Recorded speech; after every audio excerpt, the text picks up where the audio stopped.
Bonjour chers frères et sœurs, je vous salue vous qui aimez l'histoire. Hier, au département d'histoire de l'université Félix-Houphouët-Boigny de Cocody, nous avons eu une réunion de rentrée qui était très conviviale. Je pense que c'est une très bonne chose. Voilà. Alors, on entend encore dire, du fait de certains historiens, européens comme africains, qui disent que la tradition orale n'est pas fiable. Mais c'est parce que ceux-là, ils ne savent pas.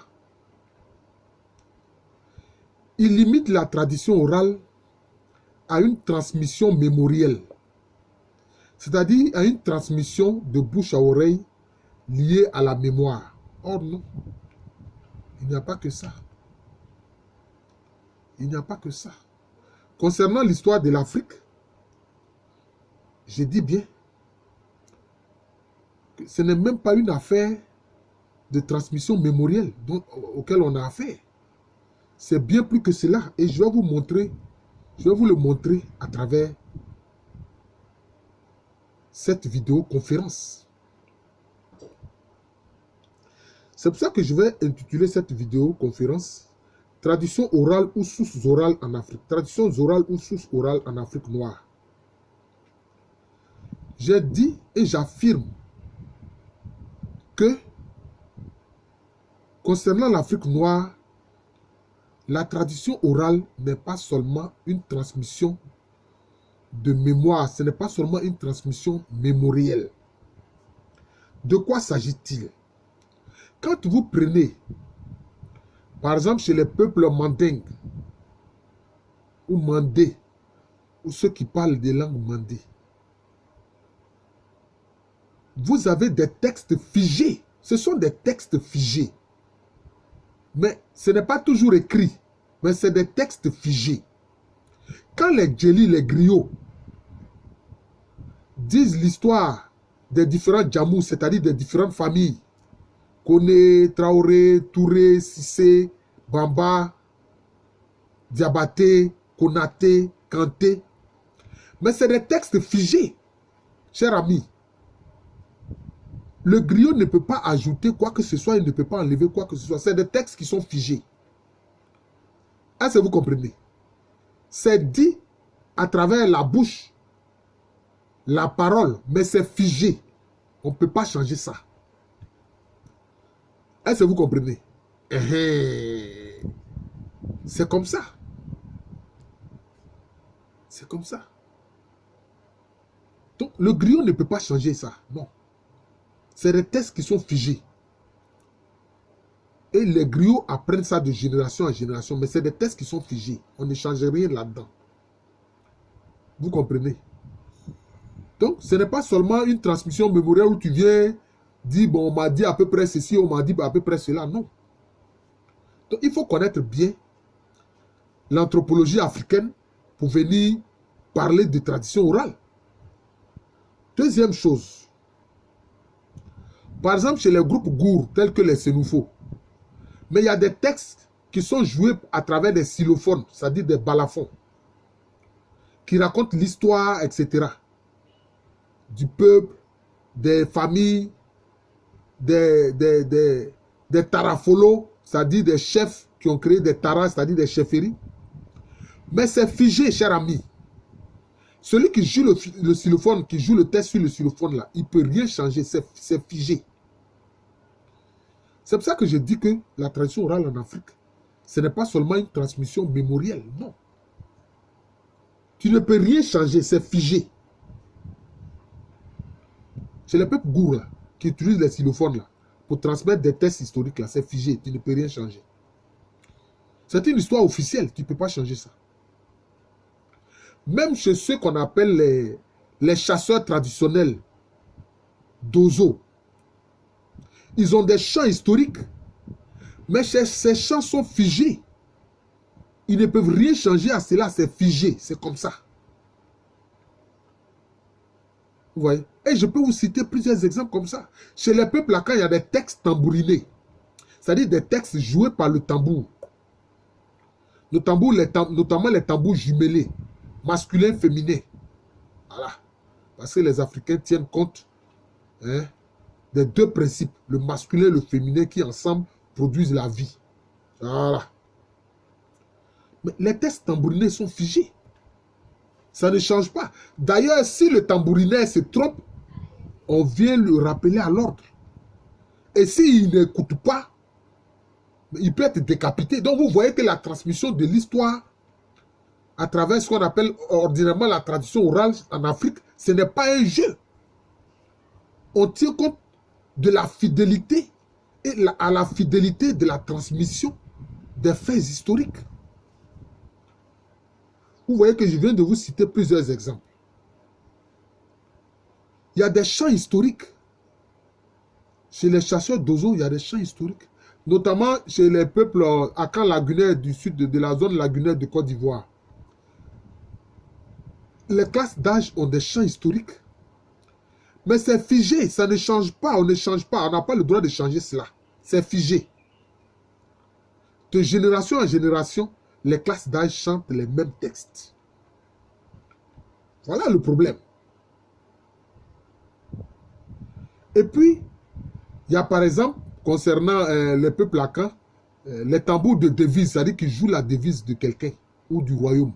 Mais cette devise est jouée, c'est fixe, ça ne change pas. Vous voyez?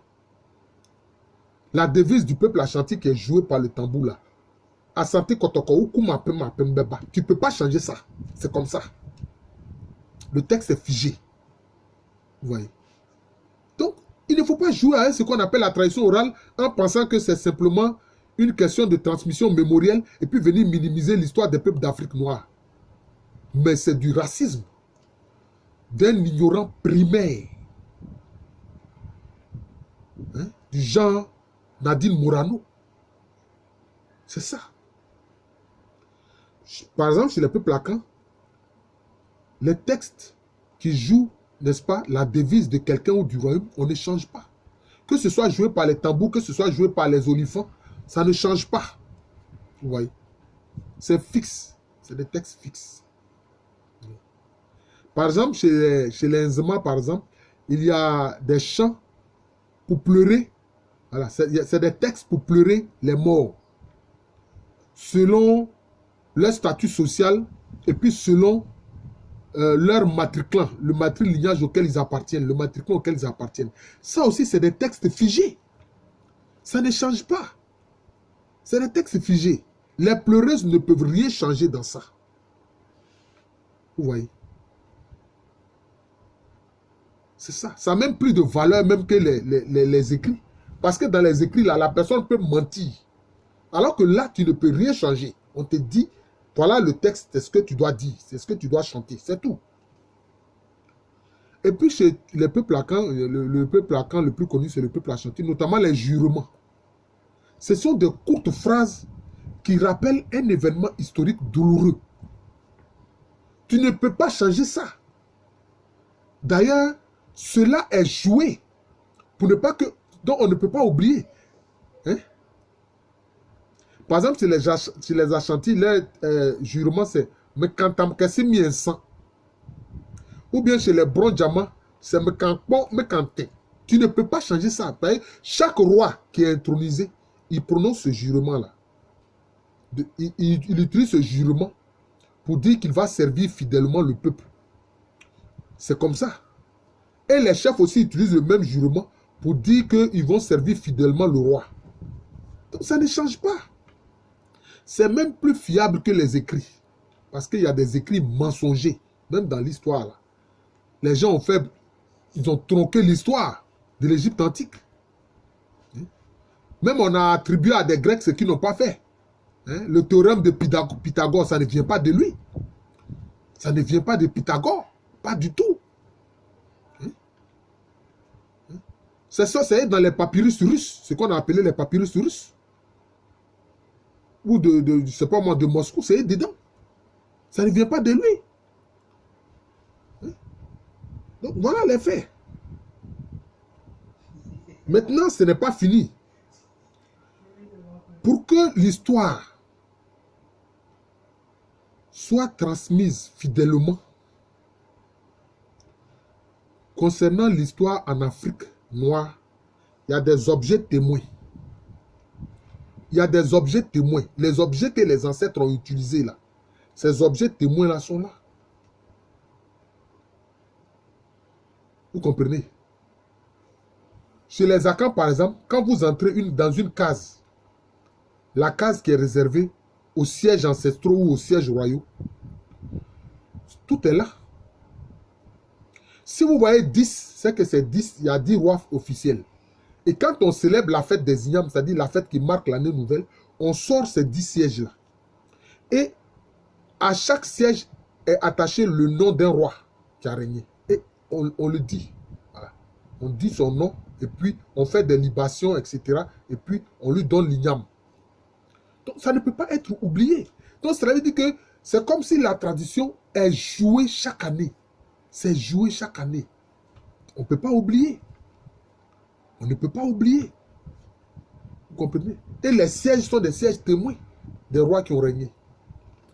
Il y a aussi des statuettes des ancêtres. Ce sont des objets témoins. Même les objets que les ancêtres ont utilisés, que ce soit leur cimetière, que ce soit des habits qu'ils ont portés, des pains qu'ils ont portés, des objets qu'ils ont portés, tout ça, ces objets témoins sont gardés. Par exemple, chez les abbés lagunaires de Côte d'Ivoire, comme chez les Dankira au Ghana actuel. Mais pendant la célébration de la fête qui marque l'année nouvelle, on sort les objets témoins que les ancêtres ont eu à utiliser. Si c'est des sandales, si c'est des pains d'apparat, si c'est le coupe-coupe ou bien le cimetière qu'il a utilisé, etc. Si c'est son cache-cesse, tout est conservé. Donc les objets témoins sont là. Les objets témoins sont là. Dites-moi quel autre peuple, à part les Africains, qui font ça. Dites-moi, c'est là. Par exemple, quand vous allez à... je crois que c'est en Guinée actuelle, je ne sais plus si c'est en Guinée actuelle ou au Mali actuel, mais je crois que c'est plutôt en Guinée actuelle. La case de Keïta, la case de la famille Keïta, cette case-là est là. La case-là est là. Je crois, à une période donnée, après différentes années, on change le toit, on renouvelle le toit. Mais la case de Keïta est là. La case de Keïta est là. Quand vous prenez dans le cas de l'histoire des Koulango, hein, de la zone de Bona ou Bouna, mais la case de Boukani est là. La case de Boukani est là. Qui est comme une sorte de personnification de sa personne. Pour ne pas faire de la tautologie ou du pléonasme. C'est ça. Vous voyez? Donc il y a des objets témoins, hein, qui prouvent le passage des ancêtres. Ah, c'est ça. Vous voyez? Il y a des objets témoins. Si vous prenez par exemple chez les peuples Krou, notamment les Dida, et ceux qu'on appelle improprement les BT, etc. Mais les filets de chasse des ancêtres, là, les filets de chasse sont là.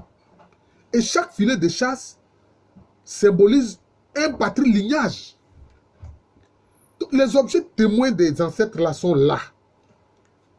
Ce ne sont pas seulement des paroles en l'air. Non. Ce ne sont pas seulement des paroles en l'air. Donc, il faut comprendre cela. Et ceux qui ne savent pas ça, ils viennent dire non, l'histoire de l'Afrique, c'est pas fiable, c'est seulement une transmission de mémoire. Oh, mais quelle ignorance. Quelle petitesse scientifique. Voilà le problème. Voilà le problème. Même les endroits où les ancêtres ont séjourné, qu'ils ont dû abandonner pour différentes raisons, ça devient souvent des forêts sacrées. Parce que les ancêtres y ont vécu. Dans le monde Akan, on trouve plusieurs sites comme ça. Hein? Chez les Agneaux, on appelle ça Kourofouan. Kourofouan, c'est-à-dire village abandonné. Mais c'est des villages, c'est des zones où les ancêtres ont vécu. Quand vous allez chez les Agneaux sans vie de la région d'Aboisseau, hein, il y a une forêt sacrée autour de la rivière Sima. C'est un Kourofouan, il y avait un village là-bas que Les ancêtres, quand les premiers ancêtres Agni Brafé sont arrivés, c'est là qu'ils se sont installés. Et quand ils ont abandonné ce lieu, ben aujourd'hui, ce lieu est sacré. Parce que cela porte l'empreinte des ancêtres. Ce même type de chlorofoin, ça existe notamment chez les Agni et Broussa. La zone où quand ils sont arrivés, quand Anoasima est arrivé avec ses grilles, on appelle ça Ngwanda Eya, c'est-à-dire les 100 carrefours. C'est devenu une zone sacrée. Vous voyez? Parce que les ancêtres y ont vécu. Vous voyez? Mais tous ces objets témoins, c'est lié à quoi? C'est lié à la pratique de l'ancestralité, à la question de l'ancestralité en Afrique noire. Parce que l'ancestralité était un élément fondamental du culte, des croyances. Parce que les ancêtres sont vivants. Et aussi à travers les objets qu'ils ont touchés et les lieux qu'ils ont fréquentés. Voilà. Et les lieux qu'ils ont fréquentés. C'est ça les Kouroufou. Vous voyez? Mais est-ce que chez les peuples sémites et puis les peuples indo-européens là, est-ce qu'il y avait, comme on appelle le culte des ancêtres, ça n'existait pas? Alors que toute l'Égypte antique là, une bonne partie de leur spiritualité tourne autour du culte des ancêtres. Que ce soit des ancêtres royaux ou non. Vous voyez? C'est ce que j'ai voulu dire et indiquer ce matin. Les étudiants qui font des recherches sur l'histoire de l'Afrique et qui ont recours à ce qu'on appelle banalement les traditions orales. Donc, c'est bien que moi, je vais intituler cette vidéo-là « Traditions orales ou sources orales en Afrique noire ». Parce que je vous le dis, ce sont des sources orales, ce ne sont pas des... Et puis même quand il dit oral, même, ce n'est pas juste parce que je ne peux pas dire autrement. Parce qu'il y a des objets témoins, donc ce n'est pas seulement oral. Il y a des objets témoins, comme je vous l'ai indiqué à travers la vidéo. Il y a des objets témoins. Il y a des statues, il y a des statuettes. Chez les Yoruba, ils faisaient des statues, grandeur nature. Des statues grandeur nature.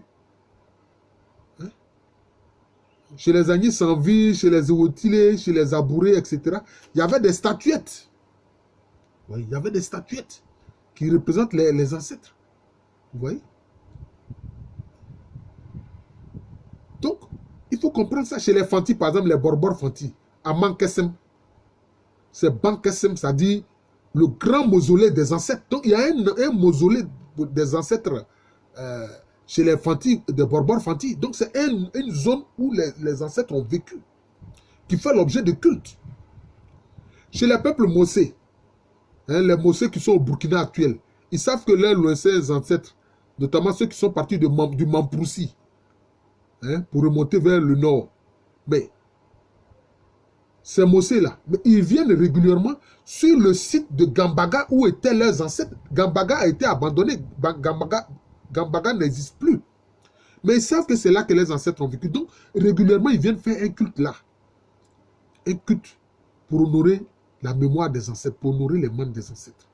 Parce que les Mossé savent que c'est là qu'étaient les ancêtres, à Gambaga, dans le Mamproussi. Il faut savoir ces choses-là. Et il ne faut pas que des africanistes ou des gens, des Africains qui ne savent pas ces choses-là, emboîtent le pas à ceux-là pour dire non, en Afrique, c'est la tradition orale, on ne peut pas se fier à ça. On ne peut pas se fier à ce qu'eux-mêmes ils disent parce qu'ils sont des ignorants. Voilà, c'est ça. C'est eux, ils sont des ignorants, on ne peut pas se fier à ce qu'eux ils disent. Voilà. Voilà les faits. J'invite les étudiants qui font l'histoire africaine, qui utilisent les sources orales. Ce sont des sources. Ce n'est pas seulement une transmission mémorielle. Ce sont des sources. Et je viens de vous le prouver. Voilà. C'est très important. Il faut savoir cela. Et n'avoir aucun complexe dans la quête des informations historiques concernant l'histoire des Africains. C'est ça. Aucun complexe. Si vous allez à la cour royale des Ashanti, des objets que Feu le roi Osei Tutu a touché, on pourra vous les montrer. Des objets que le roi Opokuware a touché, on pourra vous les montrer. Voilà les faits. Bon, et ils n'ont qu'à nous montrer hein, les objets que Charlemagne a laissés. Ils n'ont qu'à nous montrer ça. Hein? Verset Gétorix là, les objets que lui il a laissés là, ils n'ont qu'à nous montrer ça. Il parle de lui, mais il a laissé quoi l'objet qui témoigne de lui? Rien. Donc, il faut qu'on arrête. Parce que derrière le fait de dire non, la tradition orale, ça c'est une affaire des Africains, c'est pas fiable. En fait, derrière ce profil, un racisme primaire, Jean Nadine Morano. Moi, je le dis. Voilà. Sans aucun complexe, je viens de vous le dire. Que en Afrique, c'est vraiment les vraies sources que nous avons. Parce que les objets témoins sont là. Parce que les jugements sont là qui ne changent pas. Parce que les champs historiques sont là. Parce que des textes embrunés sont là. Parce que des textes xylophones sont là. Parce que des cases témoins sont là. Parce que des objets témoins sont là. Parce que des statues sont là. Des statuettes sont là. Qui sont des objets qui représentent les ancêtres que les ancêtres ont touchés. Voilà. C'est ça les faits. C'est ça les faits. Les textes embrunés sont là. C'est tout. C'est clair. C'est comme ça, il faut savoir cela. Les devises sont là. Les devises, ça ne change pas. La devise ne change pas. C'est comme ça. Je vous remercie. J'espère que les étudiants qui font, comme je le dis, l'histoire africaine, que ce soit en Master 2 ou que ce soit pour les thèses, vont partager massivement cette vidéo-là. Et ne plus jamais se laisser tromper et minimiser. Laisser minimiser l'histoire de nos ancêtres africains noirs, kémites, par des gens en fait qui sont des ignorants de notre culture, de notre histoire, hein, de l'histoire de nos ancêtres. Je suis le professeur Alou Kwame René, professeur titulaire d'histoire à l'université Félix Houphouët-Boigny. Une université qui est à Cocody à Abidjan. C'est en Côte d'Ivoire, un pays situé en Afrique de l'Ouest. Alors, il y a certaines fois qui me demandent, mais professeur, tu n'as pas parlé de cette sujet. S'il vous plaît, actuellement, j'en suis à près de 430 vidéos sur cette chaîne professeur Alou Kwame René. Allez-y sur la playlist. Il y a une playlist. À cause de ça, j'ai fait faire une playlist. Voilà. Sur la playlist, vous allez voir ces vidéos-là. Et si sur la question du peuplement, tapez seulement peuplement et puis le nom de la population en Côte d'Ivoire concernée, puis mettez P, P majuscule et puis R minuscule Alou. Et puis vous écrivez Alou, mon nom avec 2 L O U. Vous allez voir A 2 L O U. Vous allez voir que la vidéo va apparaître. Voilà. Alors comme ça, vous n'allez pas me dire, mais professeur, bon, j'aimerais que avoir des informations sur tel peuple, alors que j'ai déjà fait la vidéo il y a longtemps. Il y a 430 vidéos, je ne peux pas me rappeler de tous les titres. C'est pour ça que j'ai fait faire la playlist. Donc allez-y dans la playlist. Voilà. Ou alors, l'image de ma photo. Quand vous ouvrez une page disons, cette chaîne YouTube de moi, professeur Alou Kwame René ou Kwame René Alou, vous cliquez sur mon image, ma photo, vous allez voir que l'ensemble des vidéos vont vous apparaître. Alors vous pouvez défiler, mais ça prend du temps. Ça prend du temps. Voilà. La Côte d'Ivoire est un pays situé en Afrique de l'Ouest. Je vous souhaite une très bonne journée.